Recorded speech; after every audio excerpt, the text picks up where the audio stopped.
बिस्मिल्लाहिर्रहमानिर्रहीम अस्सलामुअलैकुम। आज हम यूएनओ के बारे में पढ़ेंगे। यूएनओ कब बना, क्यों बना, ज़रूरत क्या थी, फर्स्ट वर्ल्ड वार क्या है, सेकंड वर्ल्ड वार क्या है, ठीक है ना। जो कांस्टेबल के पर्सपेक्टिव से जेकेएसबी के पर्सपेक्टिव से बहुत ही इंपॉर्टेंट टॉपिक है और ये वर्ल्ड पॉलिटिक्स के रिलेटेड टॉपिक है।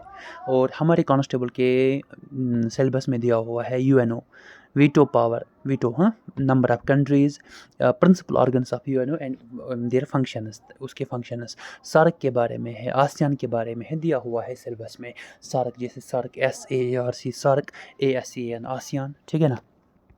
SAARC सार्क, ASEAN आसियान, इनके बारे में सेपरेट लेक्चर्स आएंगे, ठीक है ना। तो जैसे SAARC, for example south east Asian nations, south Asian association for regional corporation 1985 में बना था। 8 कंट्रीज़ों का गठजोड़ है काठमांडू में, इसका हेडक्वार्टर। इस पर सेपरेट लेक्चर्स आएंगे। रीजनल ऑर्गेनाइजेशन है, जैसे आसियान है, रीजनल ऑर्गेनाइजेशन है, 10 कंट्रीज़ का गठजोड़ है, 1967 में बना है, जकार्ता में, इंडोनेशिया में इसका हेडक्वार्टर है, ठीक है ना। थोड़ा सा मैं गेस दूंगा यूरोपियन यूनियन के बारे में भी उन लेक्चर्स में, ठीक है ना। यूरोपियन यूनियन कब बना, ट्रीटी ऑफ maastricht के थ्रू 1993 में। ब्रिक्स के बारे में थोड़ा, नेटो के बारे में थोड़ा, वर्सा पैक्ट के बारे में समझेंगे। थोड़ा सा हॉट वार, कोल्ड वार के, थोड़ा कोल्ड वार के बारे में समझेंगे। फर्स्ट वर्ल्ड वार हॉट वार, सेकंड वर्ल्ड वार हॉट वार जिसमें जंग तबाहियाँ होते हैं, कोल्ड वार जिसमें कोई तबाही नहीं होती है, थोड़ा समझेंगे इसके बारे में भी। यहाँ पर इम्पॉर्टेंट है हमारा अभी इस टाइम का यूएनओ। ये लेक्चर जेकेएसबी के पर्सपेक्टिव से भी, या कोई सिविल्स के लिए पढ़ रहा है उसके पर्सपेक्टिव से भी बहुत ही इम्पॉर्टेंट है। थोड़ा मैं इसमें ओवरव्यू भी दूंगा और थोड़ा डिटेल के साथ भी पढ़ाऊँगा, जितना काफ़ी लगे उतना, जितना जेकेएसबी के पर्सपेक्टिव से काफ़ी है उससे ज़्यादा लेक्चर होने वाला है इंशाल्लाह। तो करते हैं स्टार्ट। अगर हम कहेंगे व्हाट्स यूएनओ, यूएनओ क्या है? यूएनओ इंटरनेशनल ऑर्गेनाइजेशन है, इसमें ज्वाइन है 193 कंट्रीज़। ओके गाइस, 193 कंट्रीज़ है। पहले 192 थे, अब 193 है। जो थर्ड वाली 193 वाली वो है साउथ सूडान, ठीक है ना। यूएनओ कब बना? यूएनओ एनफोर्स हुआ 24 अक्टूबर 1945 में। यूएनओ चार्टर के हिसाब से, charter means constitution of UNO, ठीक है ना, जिसमें दुनिया के सारे रूल्स लिखे हुए हैं, जिसमें 19 चैप्टर्स एंड 111 आर्टिकल्स मौजूद है, ठीक है। ओके, तो यूएनओ क्या है? यूएनओ एक इंटरनेशनल ऑर्गेनाइजेशन है जो 1945 में बना है। 1945 में बना है। कब बना है? 1945 में। कब? After second world war, second world war के बाद बना है। सेकंड वर्ल्ड वार कब हुआ? 1939 में हुआ। एंड कब हुआ? 1945 में हुआ।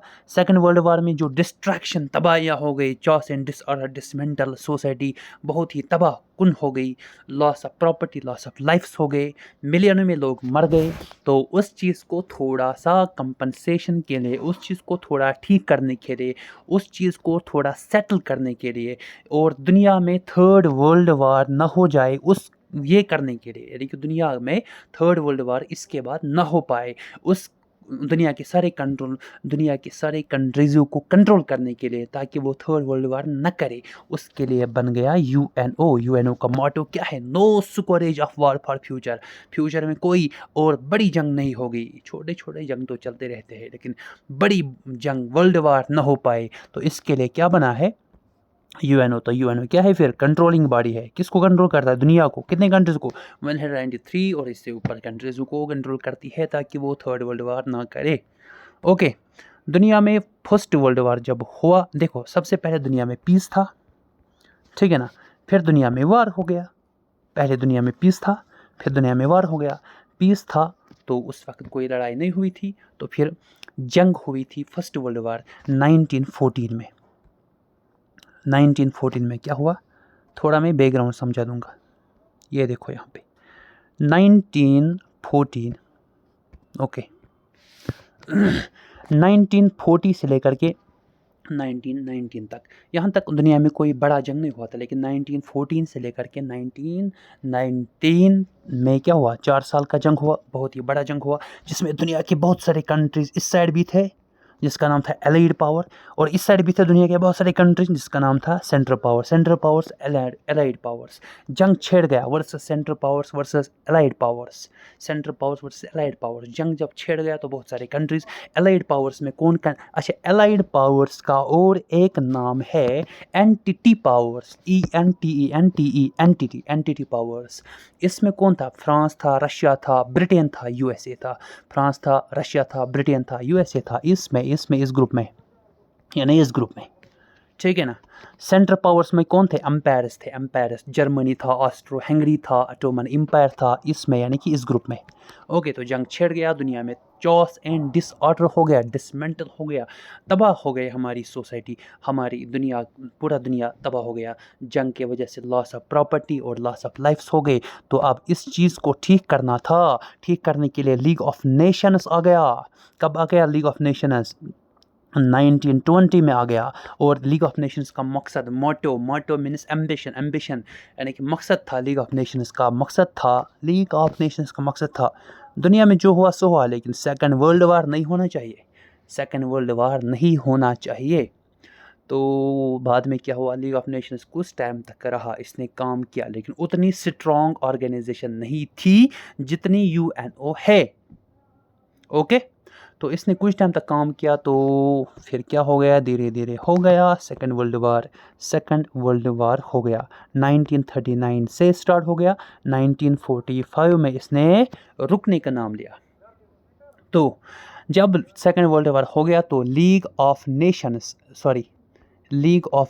की क्या मकसद था? सेकंड वर्ल्ड वार ना हो, अब हो गया ना सेकंड वर्ल्ड वार, तो लीग ऑफ नेशंस फेल कर गया, लीग ऑफ नेशंस फेल हो गई लीग ऑफ नेशंस। तो सेकंड वर्ल्ड वार हो गया, लीग ऑफ नेशंस फेल हो गया। अब जब सेकंड वर्ल्ड वार हो गया तो अब क्या होना था? अब तो सेकंड वर्ल्ड वार तो हो गया। ओके, सेकंड वर्ल्ड वार अब जब हो गया तो अब दुनिया में एक ऐसी बॉडी बन गई जिसका नाम है यूएनओ। अब यूएनओ का मकसद क्या हुआ? फर्स्ट वर्ल्ड वार हो गया, लीग ऑफ नेशन फेल हो गया, अब सेकंड वर्ल्ड वार भी हो गया। अब कुछ तो करना था ना जिससे थर्ड वर्ल्ड वार ना हो जाए, तो यूएनओ बन गया for the cause of third world war ना हो जाए। थर्ड वर्ल्ड वार ना हो जाए इसके लिए यूएनओ, इसका मकसद यही था, थर्ड वर्ल्ड वार ना हो जाए। No scourge of war for further, for future में कोई स्कोरेज ऑफ वार ना हो जाए, बड़ी जंग ना हो जाए, ठीक है ना। तो यूएनओ बन गया, लेकिन यूएनओ को बनने में थोड़ा टाइम लगा।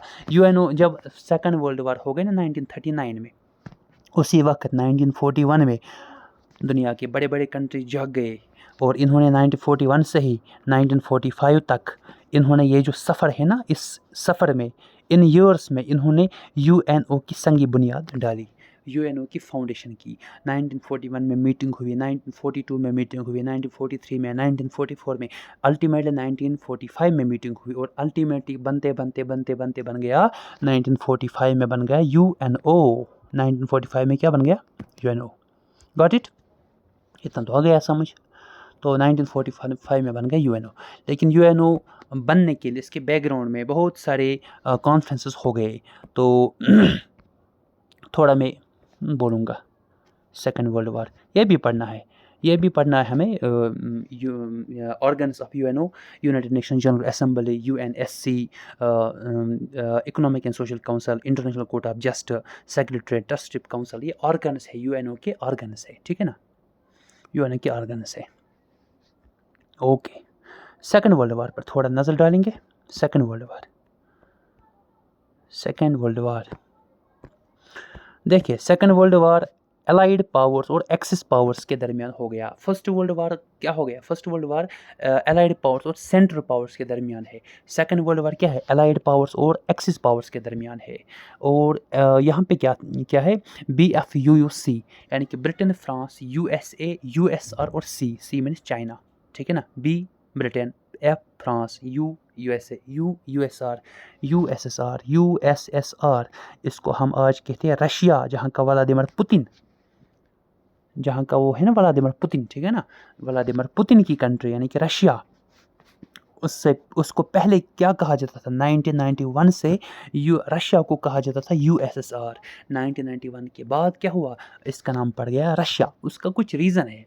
रीज़न क्या है? USR जो है ना, USSR पहले USSR 15 कंट्रीज़ का नाम था, 15 कंट्रीज़ का नाम था यूएसआर।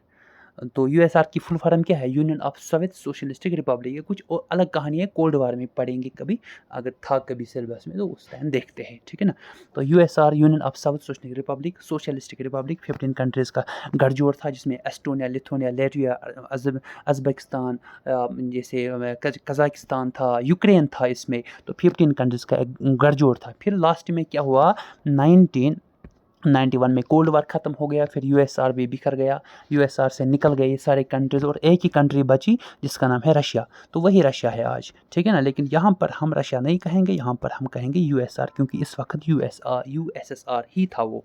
तो Britain, France, USA, USR, China allied powers में थे। और एक्सिस पावर्स में कौन था? Axis power second world war में, ओके। सेकेंड वर्ल्ड वार में एक्सिस पावर में था जर्मनी, आई हो गया इटली, और जे हो गई जापान।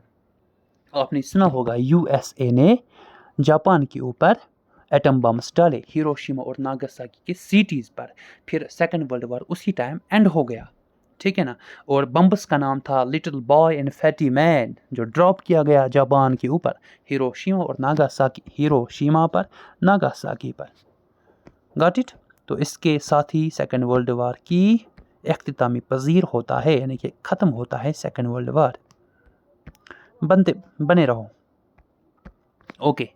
तो उसके बाद क्या हो गई? फॉर्मेशन ऑफ यूएनओ हो गई, ठीक है ना। पीस एंड सिक्योरिटी के लिए, peace as security, peace and security के लिए, दुनिया में पीस कायम हो, दुनिया में सिक्योरिटी कायम हो, थर्ड वर्ल्ड वार ना हो जाए, तो इसके लिए यूएनओ बन गया फाइनली। स्टार्टिंग इसकी कब हुई थी? सेकेंड वर्ल्ड वार में ही, 1941 में। एंड कब हो गया? 1945 में हो गया। Got it. तो 1945 में 24 अक्टूबर 1945 में बन गया क्या? यूएनओ। तो अब यूएनओ का काम क्या रहेगा? यूएनओ का काम रहेगा, यूएनओ के मोटिव्स में क्या सबसे बड़ा मोटिव क्या है यूएनओ का? No scourge of war in future में कोई बड़ा जंग ना हो जाए। और क्या रहेगा? Protection of human rights to all humanity, दुनिया में जितनी सारी ह्यूमनिटी, जिस भी कंट्री से लोग हैं, सबको मिलना चाहिए, फंडामेंटल राइट्स मिलना चाहिए, सबको राइट्स मिलना चाहिए। और क्या है? अपलिफ्टमेंट, यानी कि सस्टेनेबल डेवलपमेंट इसका एम है, सस्टेनेबल डेवलपमेंट हो जाए, यूएनओ का एम है, ठीक है ना। ऐसे ही बहुत सारे, ठीक है ना। या फॉर एग्जांपल हम ले लेंगे इकोनॉमिक डेवलपमेंट, डेवलपिंग कंट्रीज़ के लिए, जो अंडर डेवलप्ड कंट्रीज़ है उनके लिए थोड़ा economic development, WTO world trade organization, उनके साथ ट्रेड अच्छा हो जाए, ठीक है ना। या उनका हेल्थ अच्छा हो जाए, WHO, ठीक है ना। या ऐसे मतलब IMF जो लोन्स देता है, वर्ल्ड बैंक जो पुअर कंट्रीज़ को लोन देता है ताकि उनकी हालत ठीक हो जाए, उनकी स्टैंडर्ड ऑफ लाइफ ठीक हो जाए, वगैरह वगैरह। यूएनओ की बहुत सारे एजेंसीज़ हैं, उनके थ्रू यूएनओ काम करता है और दुनिया में अमन लाता है, सिक्योरिटी लाता है, ठीक है ना, ये सब लाता है। तो अच्छा, अब जब ये हो गया तो 1945 में क्या हुआ? सेकेंड वर्ल्ड वार एंड हो गया, सेकेंड वर्ल्ड वार एंड हो गया। सेकेंड वर्ल्ड वार जब एंड हो गया तो यूएनओ भी बना। अब यूएनओ का क्या काम रहेगा? दुनिया में थर्ड वर्ल्ड वार ना हो जाए, लेकिन इसीलिए होता है ना दुनिया में कोल्ड वार स्टार्ट होता है। कोल्ड वार 1945 में, 1991 में। अब इस पर भी कभी मैं बोलूँगा डिटेल के साथ, यहाँ पर थोड़ा सा सुन लो, ठीक है ना।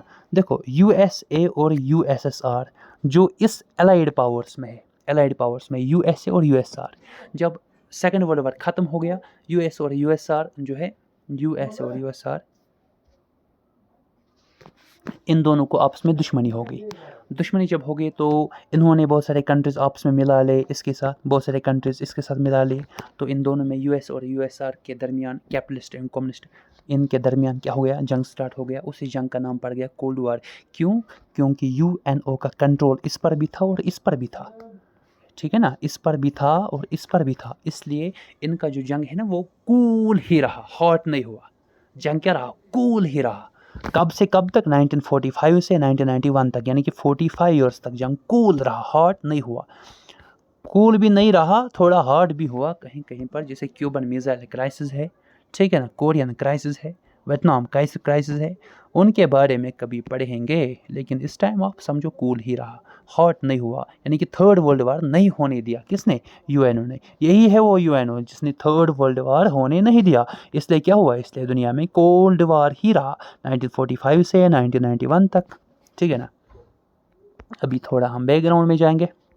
यहाँ पे देखिए, अच्छा, यूएनओ में जो है ना, यूएनओ कब बन गई? 24 अक्टूबर 1945 में, ठीक है ना। यूएनओ की कॉन्स्टिट्यूशन का क्या नाम है? चार्टर। उसमें क्या है? उसमें उसमें 19 चैप्टर्स, 111, यहाँ पे 11 हो गया है, आप ठीक करना यहाँ पे, ये देखो, sorry,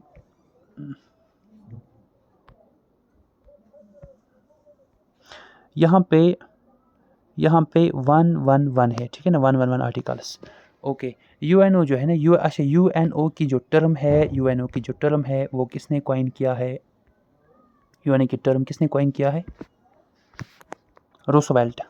UNO, the term UNO was coined bye Roosevelt. Roosevelt कौन था? प्रेसिडेंट था अमेरिका का, ठीक है ना, Roosevelt. Roosevelt president of America, UNO की टर्म इसी ने कॉइन किया है। और इसमें कितनी कंट्रीज़ है? 193 countries. South Sudan last country है जिसने ज्वाइन किया है यूएनओ में। तो यूनाइटेड नेशंस ऑर्गेनाइजेशन में 193 कंट्रीज़ है इस टाइम। और यूनाइटेड नेशन ऑर्गेनाइजेशन जो है ना, इसका मेन एम है no scourge of war for future, और भी बहुत सारे मकसद है। चलिए स्टार्ट करते हैं। तो सबसे पहले जब जंग चल ही रहा था 1942 में, सेकेंड वर्ल्ड वार 1939 से लेकर के 1945 तक सेकेंड वर्ल्ड वार, तो 1942 इसके दरमियान जो ईयर है, इसी साल क्या हुआ? डिक्लेरेशन ऑफ यूएनओ के बारे में बात की गई।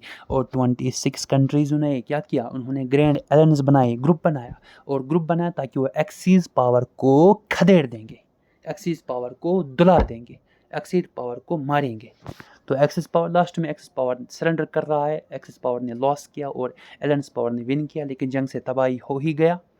तो अगेंस्ट एक्सिस पावर, तो उस वक्त जो ये 26 कंट्रीज़ का ग्रुप था, इसी ग्रुप का नाम दिया गया था यूएनओ, डिक्लेरेशन ऑफ यूएनओ, यानी कि यूएनओ बनने की तैयारी। जब एक्सिस पावर दुनिया में ख़त्म हो जाएगा। एक्सिस पावर को क्यों करना था ख़त्म? क्योंकि उसी ने जंग किया था स्टार्ट।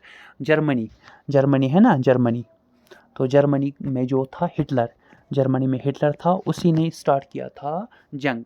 तो हिटलर खुद जर्मनी से था, और जर्मनी किसके साथ थी? एक्सिस पावर के साथ। जर्मनी, इटली और जापान था ना, इनका नाम था इस ग्रुप का एक्सिस पावर। तो इनके खिलाफ एलायंस पावर ने लड़ा, और एलायंस पावर ने हरा दिया एक्सिस पावर को, ठीक है ना, एक्सिस पावर को। ओके, याद रखना, एलायंस पावर ने हरा दिया एक्सिस पावर को। तो इसी एलायंस पावर ने 26 कंट्रीज़ का ग्रुप बनाया, जिसका नाम था ग्रैंड एलायंस, जो 1942 में बना, ठीक है ना, against axis power. Axis power में कौन था? जर्मनी, इटली और जापान, ठीक है ना, वही जापान जिस पर यूएसए ने एटॉमिक बम ड्रॉप किया है, ठीक है ना। तो ये जो है ना ग्रैंड एलायंस 26 कंट्रीज़ों का, तो ये प्रेसिडेंट रूसवेल्ट और British prime minister Winston Churchill, याद रखना, Winston Churchill. Okay, listen to me. Declaration of UNO की स्टार्टिंग हो गई थी, 26 कंट्रीज़ का ग्रुप था, इसका नाम पड़ा ग्रैंड एलायंस कौन है? वही एलायंस, एलाइड पावर जो एक्सिस पावर के खिलाफ लड़ना चाहती थी, 1942 में बनी, ठीक है ना, अगेंस्ट एक्सिस पावर्स। ओके, और ये ग्रुप बनाया किसने? प्रेसिडेंट अमेरिका का रूसवेल्ट और prime minister British PM Winston Churchill ने बनाया। तो यहाँ से स्टार्टिंग होती है यूएनओ को बनने के लिए। तो यूएनओ बनने की स्टार्टिंग हो रही है, यूएनओ बनने की साजिश हो रही है। उसके बाद यहाँ देखो अटलांटिक चार्टर,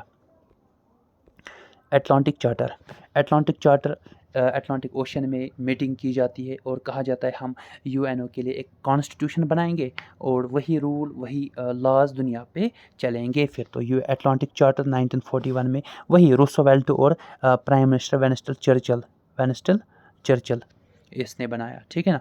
और एक कॉन्फ्रेंस हो गई, यहाँ पे देखो,